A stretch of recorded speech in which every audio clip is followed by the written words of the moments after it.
তো এই যে বিশাল এক কর্মযজ্ঞ তোমরা শেষ করেছো, আল্লাহর কালামকে তোমরা হেফজ করেছো, এখানেই শেষ নয়। This is just beginning. এটা কেবল শুরু। এটা কেবল কি? এটা কেবল শুরু। এই যে মাইল ফলক তোমরা স্পর্শ করেছো, এরপরে অনেক দূর তোমাদেরকে যেতে হবে। মাইলস টু গো, অনেক দূর যেতে হবে। এখন যেটা তোমাদের করতে হবে, কনসিস্টেন্ট রিভিশনে থাকতে হবে, মোরাজা করতে হবে এই কোরআনকে। এই কোরআনকে হেফজ করে ফেলা এটা সহজ, কিন্তু এটাকে টিকিয়ে রাখা বড্ড কঠিন। আমরা অনেক হাফেজে কোরআনদের সাথে পরিচয় হয়, তারা বলে যে শেখ হেফজ করেছিলাম কিন্তু এখন মনে নাই, ভুলে যায়।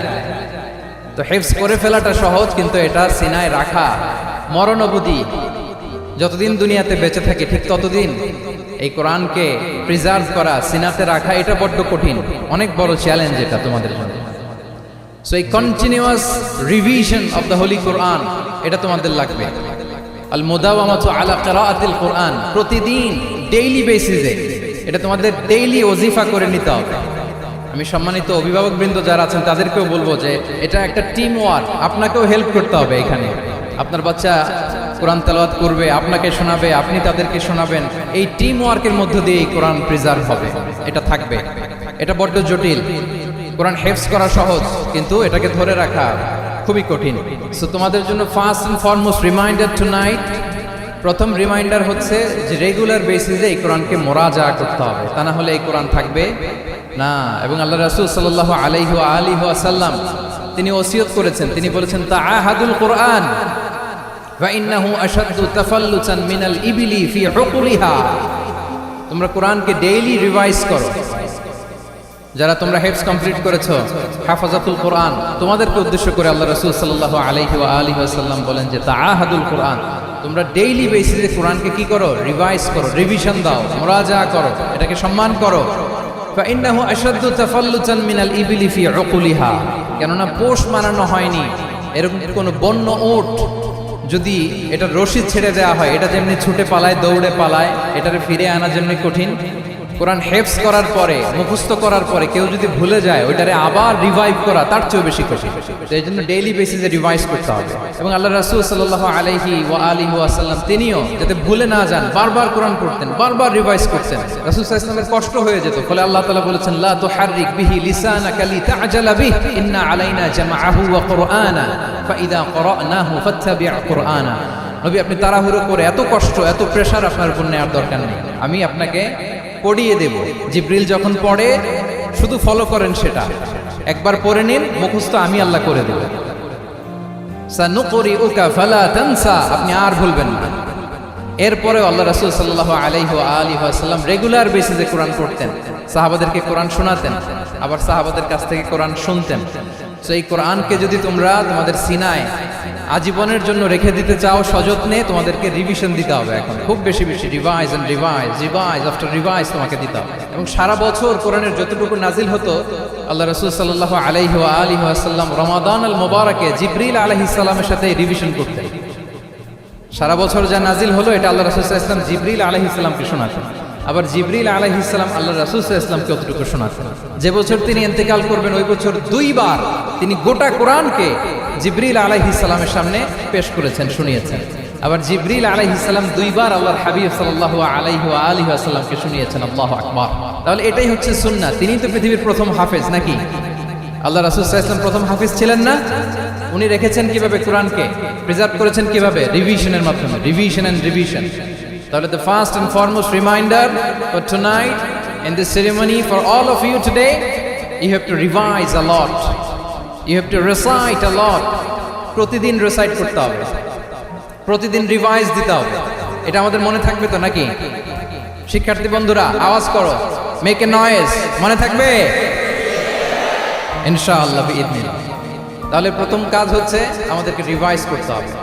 পাশাপাশি এই যে 114 সূরা তোমরা এই সিনার ভিতরে নিয়ে নিলা, মুখস্থ করে ফেললা, আল্লাহ তাআলা যা বলার তিনি সব এই কোরআনে বলে দিয়েছেন, নতুন করে আর কিছু বলবেন না। এটা তো দ্য লেটেস্ট রিভিলেশন, এরপরে আর কোনো ওহী আসবে না, প্রত্যাদেশ আসবে না। ফলে আল্লাহ তাআলা আমাদেরকে যা বলার সব বলে দিয়েছেন। মুখস্থ করার বড় কাজ এখন যেহেতু শেষ, এবার আমরা বোঝার জন্য উঠে পড়ে লাগবে। কোরআনকে বুঝতে হবে, আমাদের মাতৃভাষায় এই কোরআনের মর্মবাণী, মর্মার্থ, আল্লাহ তাআলা কি ডুজ এন্ড ডোন্টস আমাদের জন্য দিয়েছেন, কি করা যাবে কি করা যাবে না সব তিনি বলে দিয়েছেন। এটা আমাদেরকে বুঝতে হবে। আমরা গত বছর একটা বই লিখেছি এক নজরে কোরআন নামে। আমরা খুব সহজে 114 সূরার সামারি সিনপসিস এই বইটিতে নিয়ে এসেছি। ফলে কেউ কোরআনের বঙ্গানুবাদ পড়ার আগে বা তাফসীর পড়ার আগে যদি এক নজর এই বইটাতে একটু চোখ বোলায়, একটু গো থ্রু করে, তার জন্য কোরআন বোঝাটা একেবারে সহজ হয়ে যাবে ইনশাআল্লাহ। এই বই ছাড়াও আরো অনেক অনেক বই সম্মানিত লেখকরা তারা লিখেছেন। আমরা যেন কোরআনের সাথে নিজেদের অ্যাটাচমেন্ট বাড়াই, মাতৃভাষায় যেন আমরা কোরআনকে বুঝি, আমরা কোরআনের অনুবাদ যেন ডেইলি বেসিসে পড়ি, কোরআনের সহজ সরল যে তাফসির আছে এই তাফসিরগুলো যেন আমরা পড়ি। এটাকে বলে তাদাব্বুর। যে আয়াত দিয়ে আমি শুরু করেছি, আফালা ইয়াতাদাব্বারুনাল কুরআন আম আলা কুলুবিন আকফালুহা, আল্লাহ বলছেন তারা কি গভীর মনোযোগের সাথে কোরআন পড়বে না, উইথ ভাস্ট কনসেন্ট্রেশন, খুব ধ্যানমগ্নতার সাথে খুব মনোযোগ দিয়ে কি তারা কোরআন পড়বে না, নাকি তাদের হৃদয়ে তালা ঝুলে আছে? আমাদের হৃদয়ের জং ধরা তালা যদি আমরা খুলতে চাই, এটা আনলক করতে হবে আল কোরআন আল কারীম দিয়ে। তাহলে প্রথম রিমাইন্ডার হচ্ছে রিভিশন। আমার প্রিয় হাফেজ ভাই এবং বোনেরা, আমরা যেন রিভিশন দেই বেশি বেশি। 2 নম্বর কথা হচ্ছে আমরা যেন কোরআনের মর্মবাণী বাংলায় বুঝবার চেষ্টা করি, কোরআনের তাফসীর যেন আমরা করি, আমরা যেন তাদাব্বুরে কোরআন করি, কোরআনের যে রিফ্লেকশনগুলো আছে এগুলো যেন আমরা ধারণ করতে পারি। তাদাব্বুর শব্দটা বেসিক্যালি এসেছে আরবি শব্দ দুবুর থেকে। দুবুর, দুবুর শব্দের অর্থ হচ্ছে পেছন, যে কোনো জিনিসের পেছনকে বলে, আমাদের পেছনটাকেও বলে দুবুর। তো তাদাব্বুরে কোরআন মানে হচ্ছে কোরআনের যে বাহ্যিক আয়াতের যে অর্থ, এর পেছনের যে গল্পটা, পেছনের যে রহস্য, এই আয়াতের পেছনের যে রহস্য, এটাকে উদ্ঘাটন করার চেষ্টা করা, আত্মনিমগ্ন হওয়া কোরআনের রহস্য উন্মোচনের জন্য, ধ্যানমগ্ন হওয়া, খুব গভীর মনোযোগ দিয়ে with vast concentration and attention কোরআনকে পড়াকে বলে তাদাব্বুরে কোরআন। তাহলে রিভিশনের পাশাপাশি আমাদেরকে তাদাব্বুরে কোরআন করতে হবে। কি পারা যাবে তো ইনশাআল্লাহ? এই কোরআন যে তোমাদেরকে কোথায় নিয়ে যাবে তুমি জানোই না, তোমার কোনো আইডিয়াই নাই এই যে কোরআন তোমাদেরকে কোথায় নিয়ে যেতে পারে। এবং শিক্ষার্থীদের জন্য গোটা বিশ্ব খোলা, the entire world is open for you. তোমরা বিশ্ব জয় করতে পারো, তোমরা ঢাকা বিশ্ববিদ্যালয়ে যাবে, তোমরা চট্টগ্রাম বিশ্ববিদ্যালয়ে যাবে। এই যে তোমাদের এক বড় ভাই বসে আছে ডাকসুর ভিপি সাদিক কায়েম, ঢাকা বিশ্ববিদ্যালয়ে যে আমাদের কোরআনের আলো ছড়িয়ে দেওয়ার দরকার আছে না নাই বলো? তোমরা অক্সফোর্ডে যাবে, তোমরা এমআইটিতে যাবে, তোমরা হার্ভার্ডে যাবে, আমি হার্ভার্ডে গিয়েছি, এমআইটিতে গিয়েছি, তোমরা ইয়েল ইউনিভার্সিটিতে যাবে, সেখানে যে কোরআনের আলো ছড়িয়ে দিবে ইনশাআল্লাহ বলি সবাই। তাহলে শিক্ষার্থীদের জন্য গোটা বিশ্ব খোলা। তুমি জানোই না যে আল্লাহ তাআলা তোমাকে কোথায় নেবে। খুত্তাতুল্লাহি আ'যামু মিন খুত্তাতিকুম, আল্লাহর প্ল্যান তোমার প্ল্যানের চাইতে অনেক অনেক বড়। তুমি জানোই না যে আল্লাহ তাআলা তোমাকে দিয়ে কোন খেদমত নিতে পারে। সো আমরা যেন তাদাব্বুরে কোরআন করি, কোরআনে যে আল্লাহ জেমস গুলো দিয়েছেন এগুলোর সাথে নিজেদের অ্যাটাচমেন্ট যেন আমরা বাড়াই, একটু একটু করে যেন পড়ি।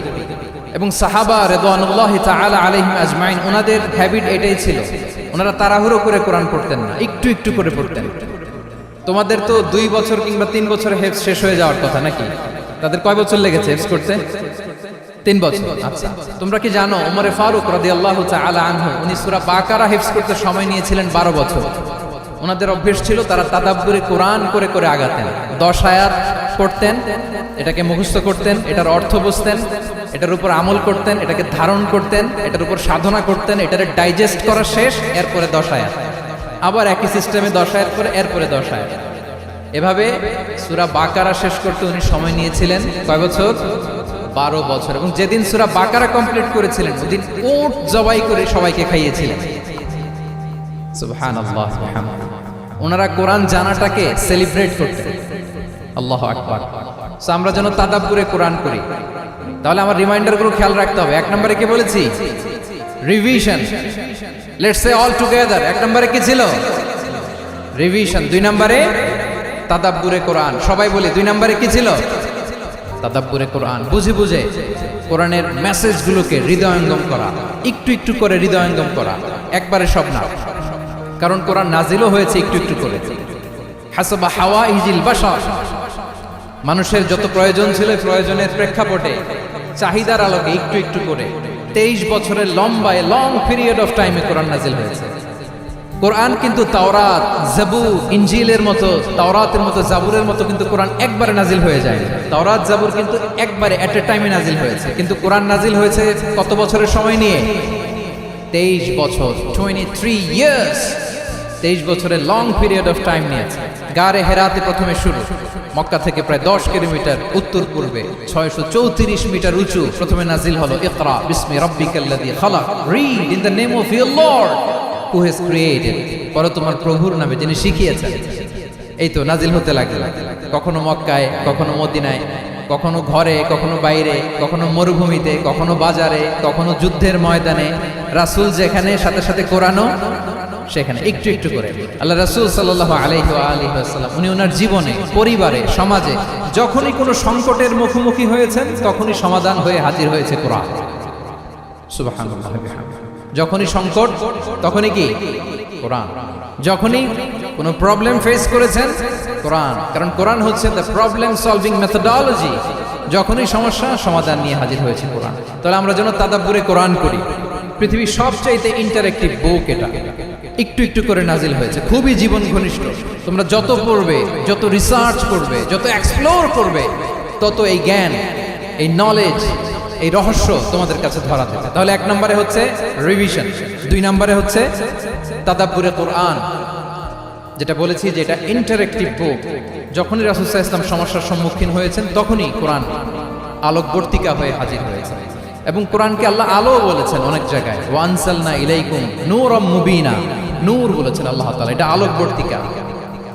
কিতাবুন আনসালনাহু ইলাইকা লিতুখরিজান নাসা মিনাজ যুলুমাতি ইলান নূর, অন্ধকারাচ্ছন্ন মানুষগুলোকে আলোর পথে নেয়ার জন্য আল্লাহ তাআলা এই কিতাবকে পাঠিয়েছেন, ক্রাইটেরিয়ান করে পাঠিয়েছেন। এই কোরআনের সাথে যদি আমার প্রিয় শিক্ষার্থী বন্ধুরা তোমাদের অ্যাটাচমেন্ট গড়ে ওঠে, সারা জীবনের জন্য তুমি সেফ। It's a criterion. কোরআন পড়লে, কোরআন জানলে কোনটা সত্য কোনটা মিথ্যা কোরআনের লেন্স দিয়ে তুমি পরখ করতে পারবে।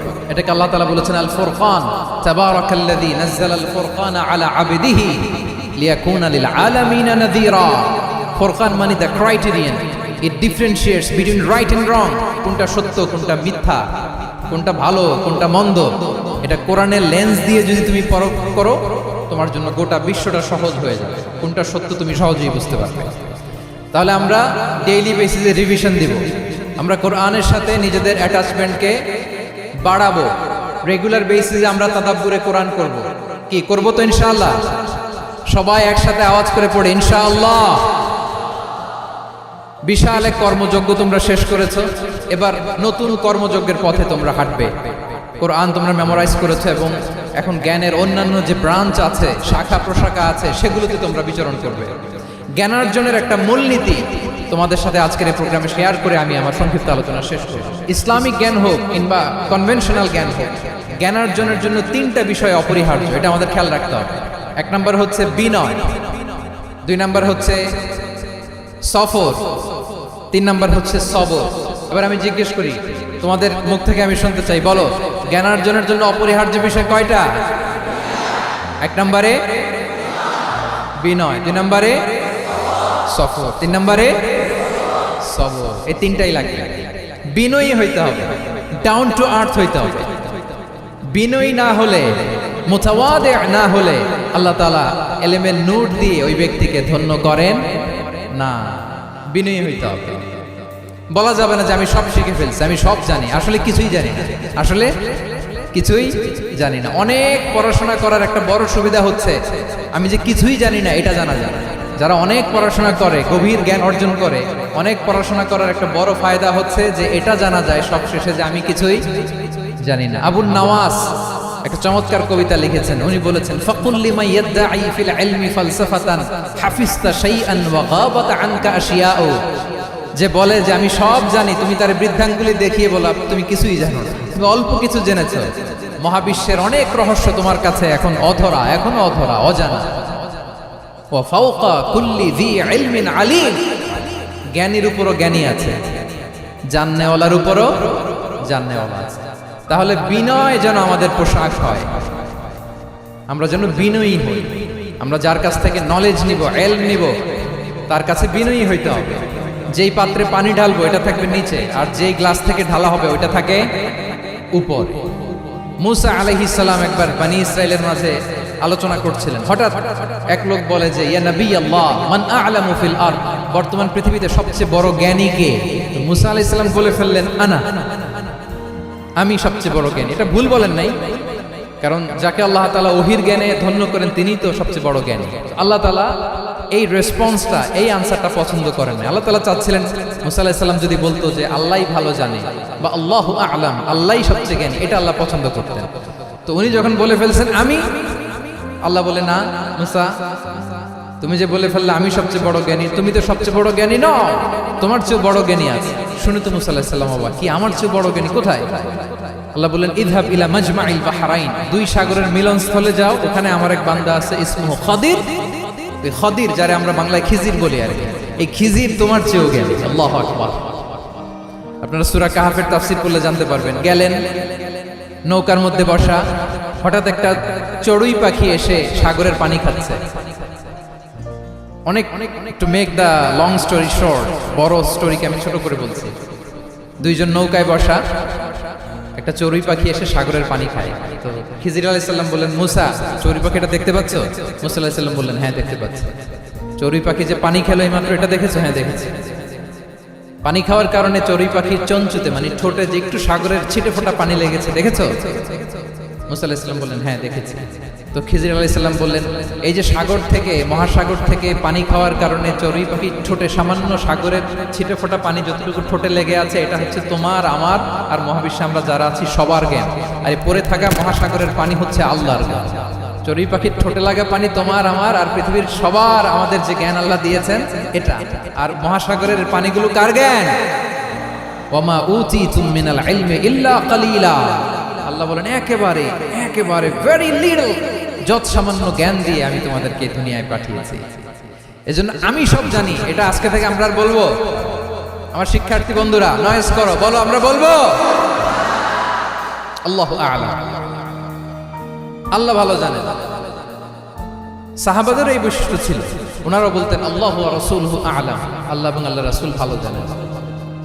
এবং আমাদের ক্লাসিক স্কলারদের এই বৈশিষ্ট্যটা ছিল, অনেক প্রশ্নের উত্তর ওনারা দিতেন না। আমাদের তো প্রশ্ন করলে আমরা হুটহাট উত্তর দিয়ে দিই। অন এন অ্যাভারেজে 10টা প্রশ্ন করলে ইমাম মালিক এর মধ্যে অধিকাংশ প্রশ্নের উত্তরে বলতেন আনা লা আ'লাম, আমি জানি না। আমি জানি না এটা যখন আমরা বলতে শিখি, তখনই বেসিক্যালি আমরা নলেজেবল হয়ে উঠি, জ্ঞানী হয়ে উঠি। তাহলে জ্ঞানার্জনের জন্য অপরিহার্য কয়টা বিষয় বলেছিলাম মনে আছে না? ঘটনা শুনতে শুনতে কয়টা মোট? 1 নম্বরে বিনয়। আমরা বিনয়ী হব। আওয়াজ করে বলি আমরা কি হব? আমরা বিনয়ী হব। এই যে আমরা কোরআন হেফজ করলাম, এরপরে তুমি যদি বুখারী হেফজ করো, মুসলিম হেফজ করো, এটা তোমার বাহ্যিক জ্ঞান অর্জন হয়েছে। জ্ঞানের দুইটা সাইড, একটা ইন্টারনাল নলেজ আর একটা হচ্ছে এক্সটার্নাল নলেজ। বাহ্যিক জ্ঞান এটা হয়েছে, আরেকটা আছে ইন্টারনাল নলেজ, এটাকে বলে অন্তর্নিহিত জ্ঞান। ইলমে লাদুন্নি ওয়া আল্লামনাহু মিন লাদুন্না ইলমা। এটা শুধু কোরআন হেফজ করলেই হয় না, এটা কোরআন পড়ার পরে, হাদিস পড়ার পরে, এগুলোর উপর আমল করার পরে, বছরের পর বছর সাধনা করার পরে আল্লাহ তাআলা কোন ব্যক্তিকে ইলমের নূর দেন। এটা এত সহজ না। আমরা এক্সটার্নাল নলেজ, বাহ্যিক জ্ঞান খুব সহজেই রিসিভ করতে পারি, কিন্তু ইন্টারনাল নলেজ, যেটা অন্তর্নিহিত জ্ঞান, যেটা তোমার দূরদৃষ্টি বাড়াবে, তোমার ফেরাসাত বাড়াবে, তোমার বিচক্ষণতা বাড়াবে, তোমার ফারসাইটেডনেসকে বাড়াবে, ওই অন্তর্নিহিত জ্ঞানের জন্য বছরের পর বছর সাধনা করতে হয়। সো আমরা যেন বিনয়ী হই, এটা হচ্ছে নাম্বার 1। 2 নাম্বার কি বলেছিলাম? সফর। ফানজুরু কাইফা কানা আকিবাতুল মুকাজ্জিবিন।